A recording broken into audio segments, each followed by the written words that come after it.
Hey everybody, welcome back to my channel. Um, so I'm going to continue on with the cab swap and rebuild of this truck totally, I'm guessing, at this point in time. Because why not do the whole thing if you're going to do anything? It doesn't make sense. But anyway, so I'm just kind of plugging away at this. I'm going to take this hitch off. I'm probably going to save it. I think when I sandblast the frame and everything, I'm going to see what he wants to sandblast this to. And I'll just repaint this and make it look all purty again. But my primary concern is getting it off and actually inspecting the frame behind it and making sure that I'm not getting a lot of like rust or it ain't rotted through there or anything. I need to be plated or whatever. So I'll pull off this fifth wheel or gooseneck hitch and pull the bumper off. Just kind of moving my way up. I'm gonna need a new drive shaft because I don't know when it became common practice to weld in the universal joint caps, but apparently the guy I got it from thought that that was the best course of action for whatever reason he did it. So I'll have to do something about the drive shaft. Probably just get one from a salvage yard or something. Do have to get the fuel tank out. The fuel in there is probably about 4 years old. I know diesel lasts a little bit longer and you might be able to use it, but I mean, I got to take it out anyway so we can sandblast along the frame there. So I'm just going to empty it out, clean it out. This being an 03, it does have the fuel pump up on the filter housing at the engine. It does not have the in-tank filter. I might upgrade it while I'm here if I find one, and put the 05 up in-tank fuel pump in there and just rewire, just do the upgrade and do that. Or I might put a frame mounted pump on there. I don't know, I might just leave it the way it is. I'm more thinking of the in-tank pump or something. I'm not gonna worry about that just now. So I gotta also get these brackets off. Those were kind of welded on too in a crappy-ish kind of way, so I'm gonna remove these as well. I'll probably cut into it until I can break it loose, and then grind it down or something. I'll figure out how I'm gonna get those off. Once I get the hitch off, I'll have better access to it, and then I could probably maybe score one side and then kind of break it off. This one ain't welded on too well here, but I got a little hole there apparently from welding.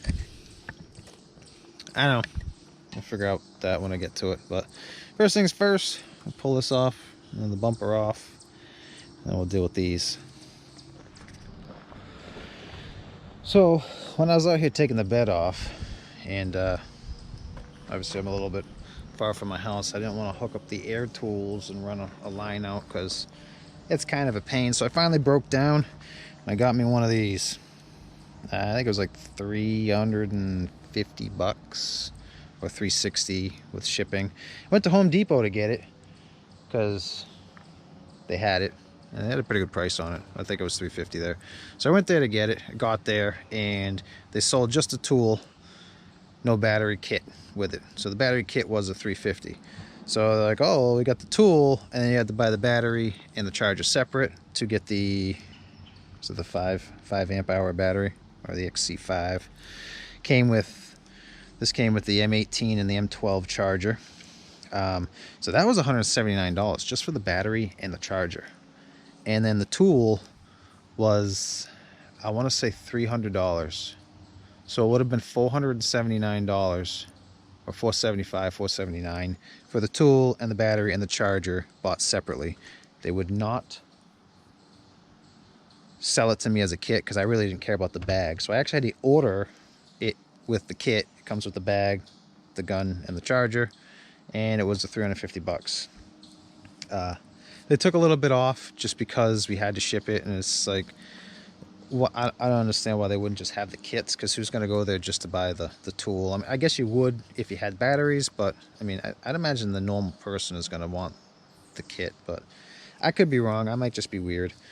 But I was looking at the Harbor Freight one because I thought, well, I'm going to be doing some of this other stuff. Maybe I'll just get that. It's kind of cheap. And then I was actually looking at the reviews, and people were saying that with the price of the tool and the batteries and all that stuff, it's really not that much cheaper. I think it would have been like $200. I think for like $150 more, I got this one, which is the high impact, and it has a removal max torque of 1,400 foot-pounds and a tightening torque of 1,000 foot-pounds.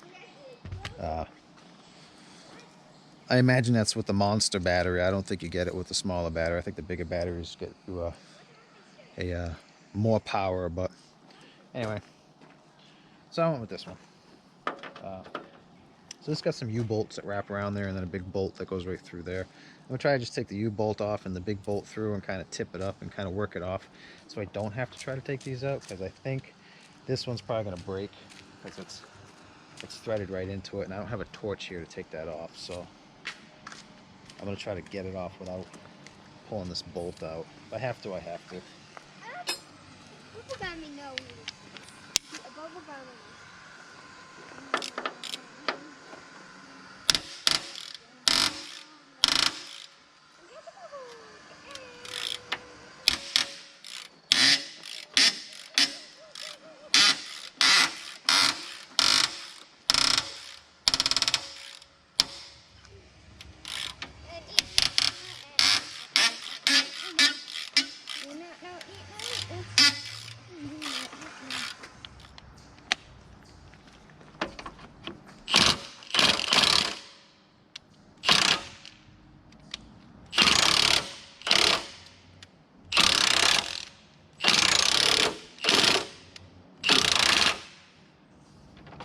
This thing's kind of weird. It's like it starts, it's got like a, it feels like it's got like a slow start. Like it starts trying to take it off and then it like ramps up. It's not like a quick all on. It's like a type of thing. You can feel it like when you use it. It's like a slow start. Yeah, it's like slow and then it starts going.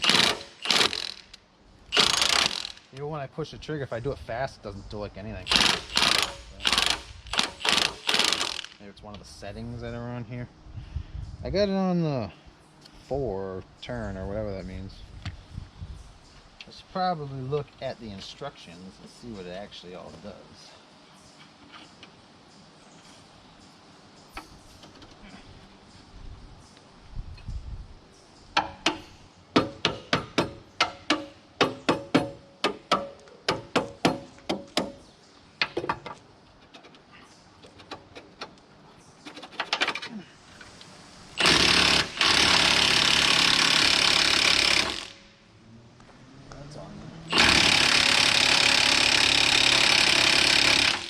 Coming off. Huh.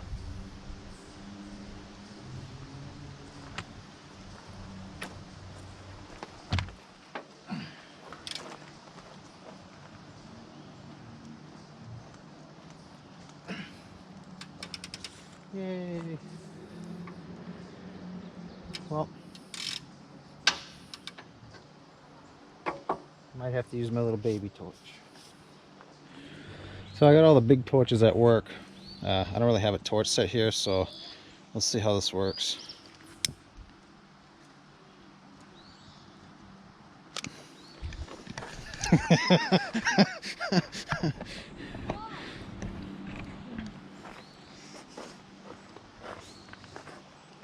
Not funny.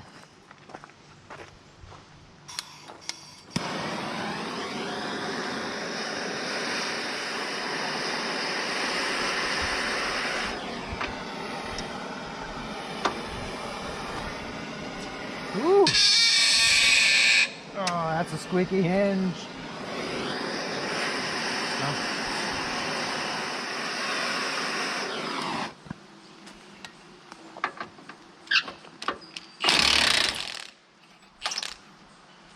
Yeah, 10 minutes later. So while you can use something like this, it takes a lot longer. Get that bolt out, do the same over there, and now I'll try to get it off, I guess.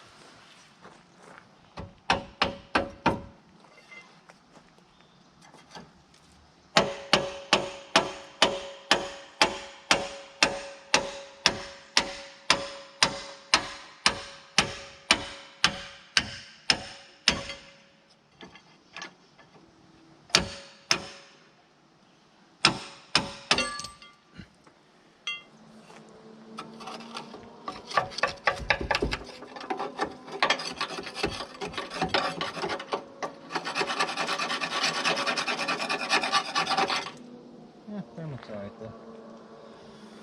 So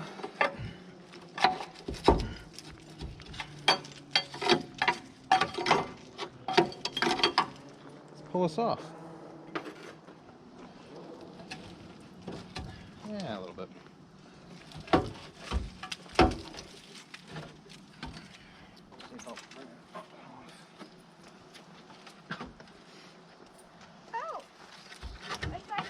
A little bit. Don't rip me off. Be careful. Keep going. Careful. Just for the back on. Careful.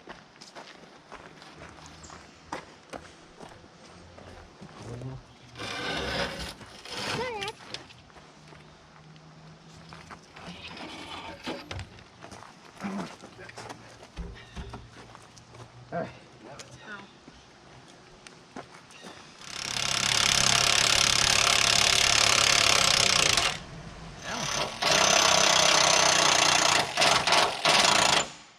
This thing's kind of weird.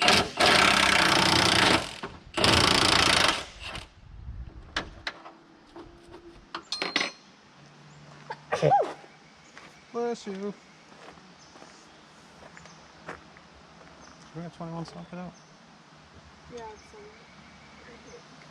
I don't know if I've had it in my hand already and I lost it. That's 24. There it is. I probably put it there already.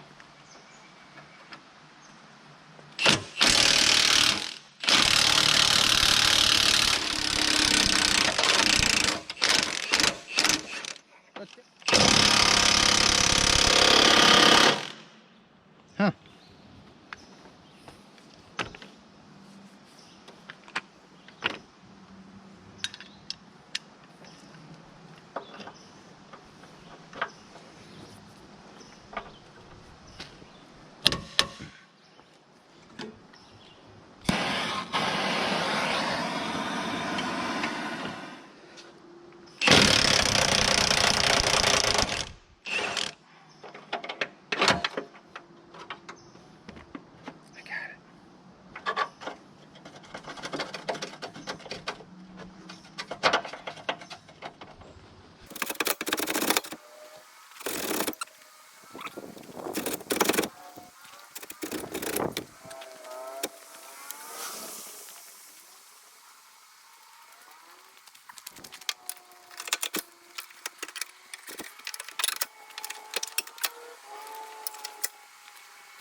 Alright, so I'm getting ready to try to pull this body off, disconnect all the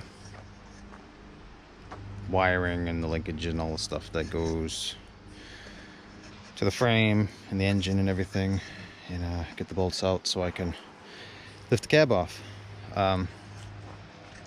So the air conditioning isn't hooked up, there is no condenser. It was kind of damaged pretty bad, so I just threw it out and I took one of the lines out because I mean these lines are kind of, I mean that was probably alright. A little corrosion in there, but I mean I don't think they're that expensive. I'd probably just replace the whole thing. But anyway, so the air conditioning isn't hooked up anyway, so I don't have to worry about that. I drained the coolant out. I undid the power steering cooler. I didn't actually tighten up these from the last time when I put it back together. The engine's going to be kind of an obstacle. I'm not exactly sure how I'm going to lift this off. I am thinking that what I'm going to do is I'm going to jack up the back of the cab and put like a log or something across that's taller than the frame. Probably put some pallets here and pallets there to make like a bridge and prop up the back half of the cab. And then I think I'm going to kind of prop up the front half of the cab, and because I'm not using it, I'm just going to cut this cross member out in the front here and then just push the whole frame and everything forward out from underneath the cab. That's part of my thought. Another thing is I might be able to pull it off with the excavator and just kind of strap it by the hood up there. I don't really have long straps to go around the whole thing, so like I said, I might just get it by the hood, or I might just prop up the back and then kind of lift the front. I don't know exactly how I'm doing it. I don't want to damage the doors, even though they're not in great condition. You got some rust on the bottom, but temporarily for now, I'm just going to put these on the other one. I got some rust going down here, so I might eventually get some new doors. I probably will. If I'm going to throw all this effort, I might as well get doors later. But right now, I'm going to reuse the doors for the time being. Doors are pretty easy. Just take them off, put them on. It's the rockers and stuff that are my main concern. Because like I said in the past, you cannot get the inside rocker or the inside floor sill panel. And you can see they tend to rust out back here. I'm going to put some rust treatment and stuff in the new one when I put it on. I'm also going to go inside these body mounts and stuff here and get in these holes. Looks like water and stuff gets in there and sits and then kind of rusts these out too. So these are my primary concerns with the reason that I'm actually changing this cab is, one, the inside floor sill panel. Two, we're starting to get some rusting through here, and obviously it's only a matter of time before that comes through. On this back half, we've got some body repair up here that water is getting in, and I believe it's actually getting into the cab. I think it's rusted through because whatever this glob of Bondo is that's on here is cracked and stuff's just getting right in. It is kind of musty and mildewy inside the cab. I thought it was kind of up here, or maybe this window wasn't sealed up right, because this window is not original to it. It's actually kind of out here. So something happened to the back half of this. I don't know if something went through the window and came out of the back of the bed, but we also got some kind of denting here that I don't really like, and a little gap there. So like I said, I think something went through the window, maybe a tree or something, or damaged the top, and I don't know exactly what happened. But all I know is that it's expensive to get the panels, and it's actually more cost effective for me to replace the cab, less time consuming, because I don't have to do all the body work, because we're talking basically redoing almost the whole thing to get it back to where it could be in the condition I want it. The windshield is broken, so there's another so the windshield broken, $250. I looked at a roof panel at salvage yard around here. They want like $700 for the roof panel. The rockers and stuff, I bought those from my other truck, and that's upwards of, I think I got rockers and cab corners, it was $400 for those. It was another $125 for the inside rocker panel, which is the one in the middle. Like I say, can't find the floor sill panels, so I would have to make something, which I'm going to do with the other one. I'm going to use some stainless sheet metal, and I'm going to just bend it to form and patch it in. So already, with just the price of that, we're up way over what the cab cost. The cab cost me $1,000, and they delivered it to me from Connecticut, so I couldn't beat that. They brought it right to my work. I took it off with the loader, put it on my trailer, and away we go. Pretty awesome deal. So that's why I'm doing the cab swap. There's also a little bit more up here. So we got this. Obviously there was some damage here. They had a piece welded in here. I don't know why. I don't know if they cut that out and put it back in, but it's all kind of rotted there, so it need work there. And they got some right here where that panel, this panel ties into. So we've got damage in a lot of different places. So that's why I'm not going to proceed with this cab. I mean, it'd be all right if I was just gonna, you know, drive it, but it so anyway, I don't know what that is. We'll figure it out. So anyway, that's why I'm with that. Kind of wish I had known I could get a cab so quickly before, because like I say, I would have cut myself a lot of time here by retaking apart everything that was already apart. So I'm just gonna kind of break these loose, make sure they're still loose. These bolts and stuff were kind of rusty when I put them in. I oiled them up to try to kind of help with that, but I find that they tend to kind of re-rust pretty quickly.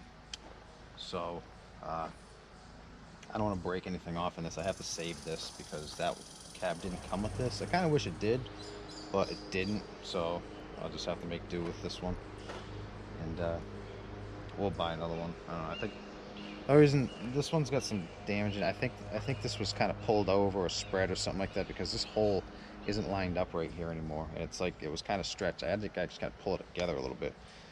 So they definitely kind of hit something with it.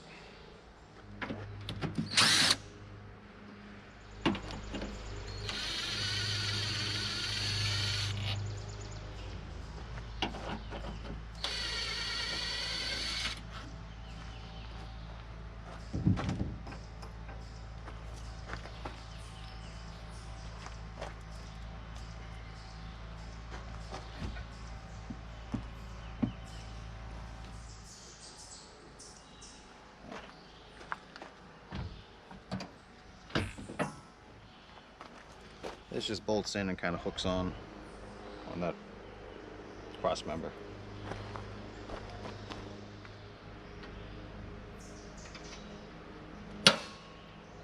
Yeah. Had to put some bolts in here, nuts and bolts, because they broke off when I was taking them out. We left them kind of half and half, just kind of stuck in there like that, but it sat out so long that they rusted in there and then they just twisted out.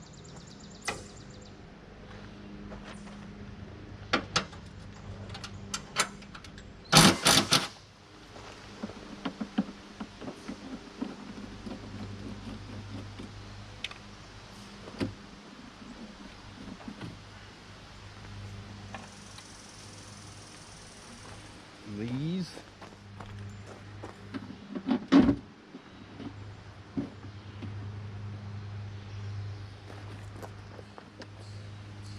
was hoping I could just leave the shroud on there too, but I don't think so because of the fan. Just gonna take the shroud off, which means all this stuff's gotta come off.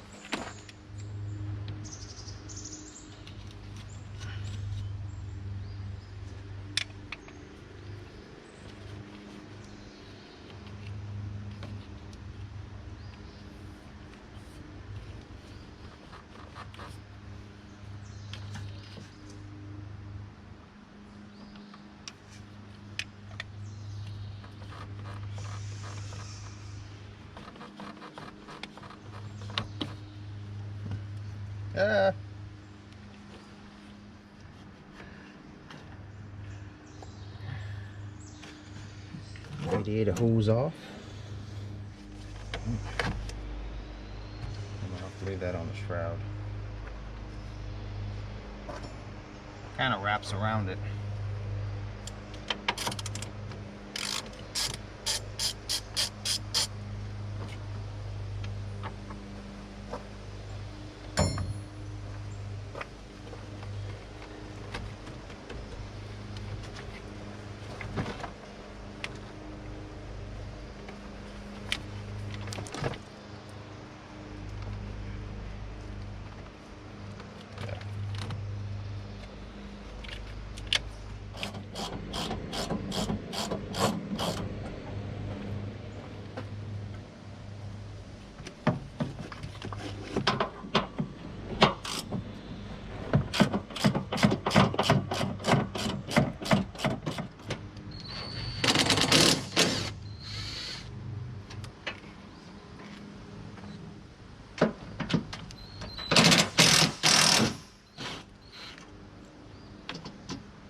Got it.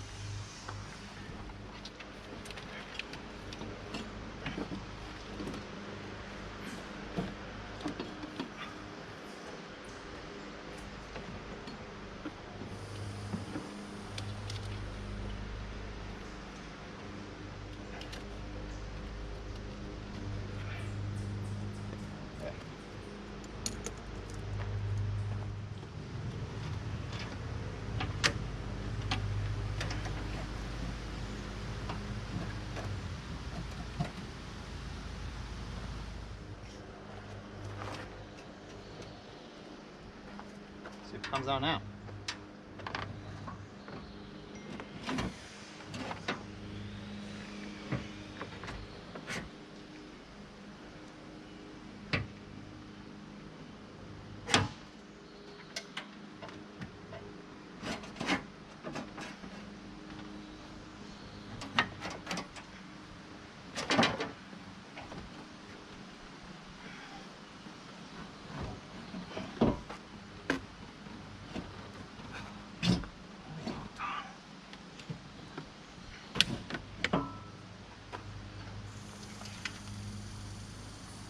Yeah.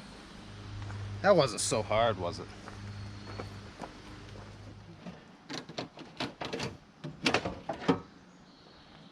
There's that.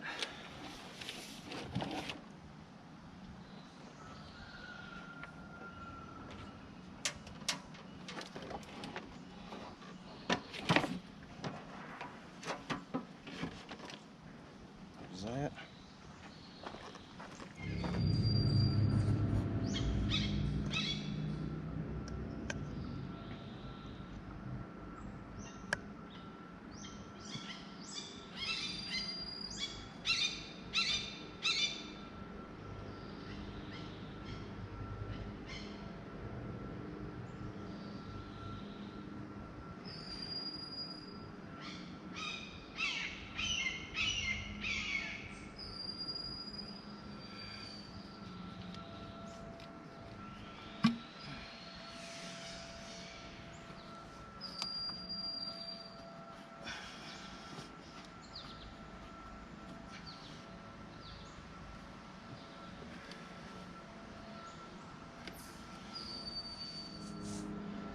So coolant's unhooked.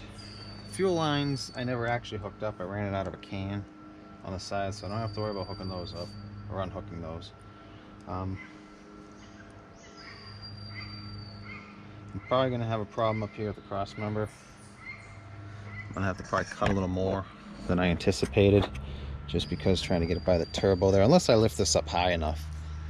So yeah, so I might cut this out. I do have to save these brackets for the radiator, because the ones that come on the frame, that was a 1500, and it's got like a bracket bolted here, and you got like a half a radiator. So these are specific obviously for the Cummins, so I gotta save these brackets and put these on the other ones. Those birds are kind of noisy. So I gotta disconnect the steering shaft. It's there. I got some new brake lines, because you see I got a leak on this one, right on these two right here, and I had the same problem on my other truck too. So I'm gonna change out those brake lines. So I'm just gonna cut those and remove the booster, and I'm gonna pull it off and just kind of tie it to the engine. I'm gonna do the same thing with the clutch, slave cylinder or master cylinder.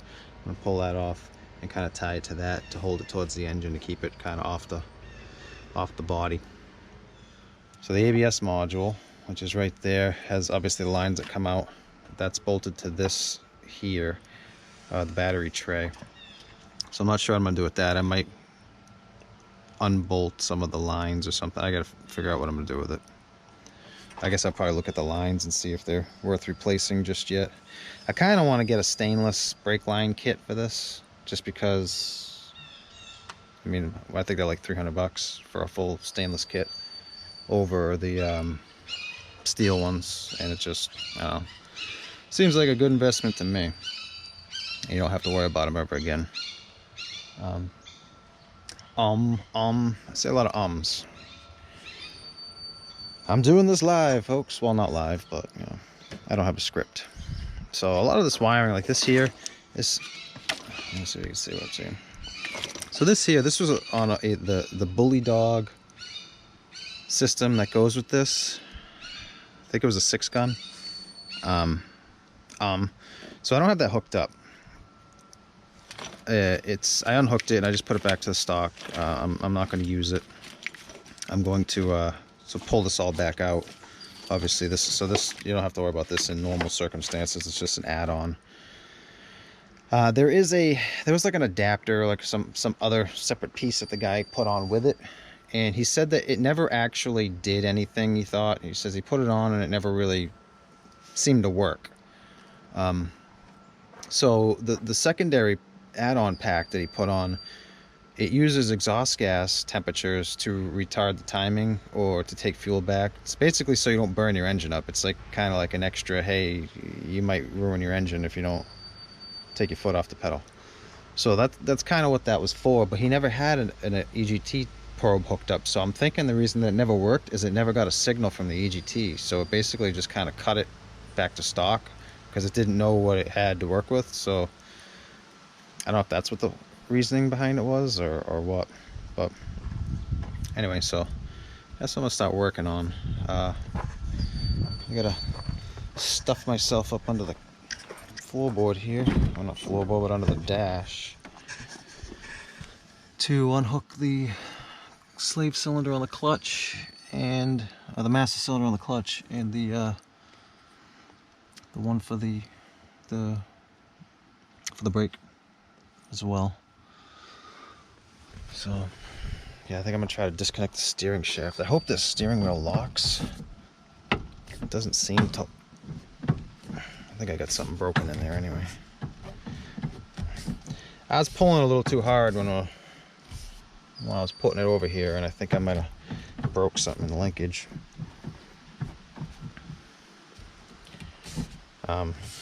So I'll probably tie this so it doesn't turn, so we don't break the clock spring or anything. And I gotta pull the steering column out anyway. I might just pull the steering column out, and I mean basically the whole interior's got to come out. I do have some leather seats. I like leather better than fabric, or cloth. So I'm going to put leather seats in. I might sell these. It's actually in pretty good shape. Or I might save it. I don't know. Need to be cleaned up. I know that. So basically, this whole interior's got to come out. Anyway, I'm going to get a new carpet. The one in there is kind of weathered, and this one's got oil and crap all over it. There was an oil can in the back. The more I describe this, the more it seems like a wicked turd. But I got it for $3 grand when I bought it. So at the time, I figured little engine work. I was hoping it was a melted piston. It turned out to be a little bit worse, and if you followed along, you know. But I heavily underestimated the rebuild cost of the engine. So I thought, oh, I get it for $3 grand, had new injectors and all this other stuff in, and I thought, wow, a little bit of work, it'd be good to go, a couple $1,000. I'll get a $20,000 truck for $5 grand. Didn't work out that way. So anyway, can't go back, moving forward. So yeah, that's what we're doing. So I tried to take that bolt out right there, and it seems pretty seized into, I think it's a piece of aluminum, and it won't come out. So I'm taking it off the steering shaft. I'm taking the steering shaft off of the end of the steering box. Seems to be working better.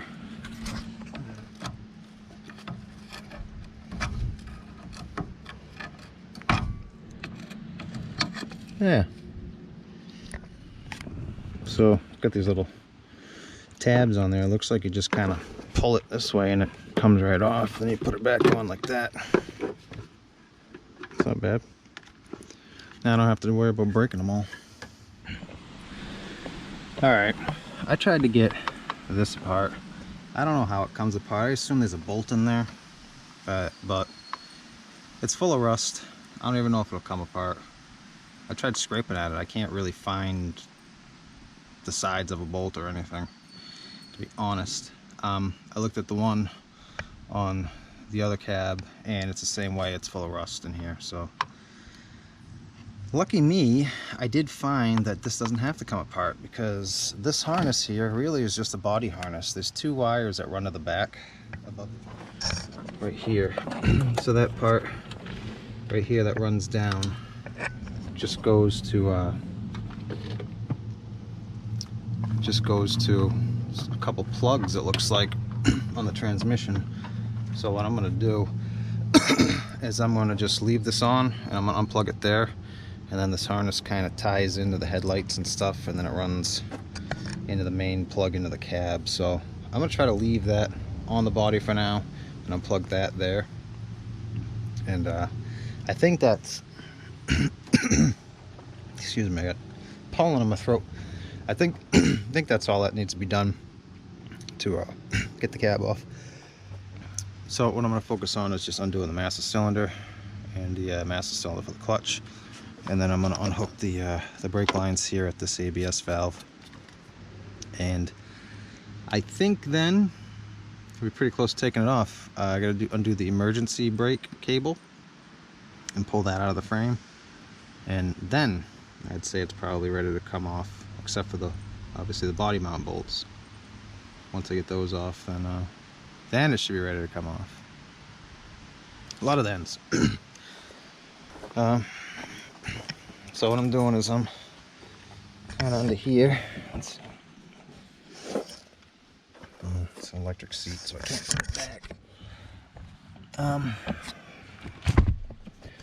Got some 15mm bolts. Try to unclip. See the clip right there for the brake? You gotta like get under this end here to undo it, and then pull down at the same time, and then this will come off. And then you can pull the rod off the side.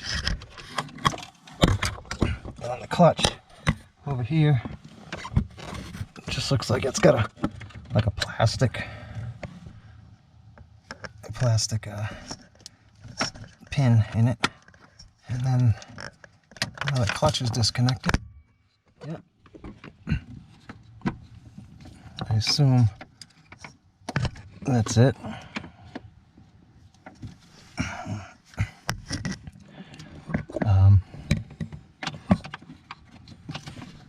So it's a clutch switch. I might have to try to take that clutch switch off, or feed it through. I could probably feed it through, just unplug it here. Anyway, and then there's 4 bolts, 1, 2, 3, 4, that hold the hydro boost in the master cylinder on, and then there's this one, and one more up here that hold the slave on. I mean the master cylinder for the clutch on. I don't know why I keep mixing them up, but I do. So I'm gonna get under there and do that, because there ain't enough room for the both of us. Look at that.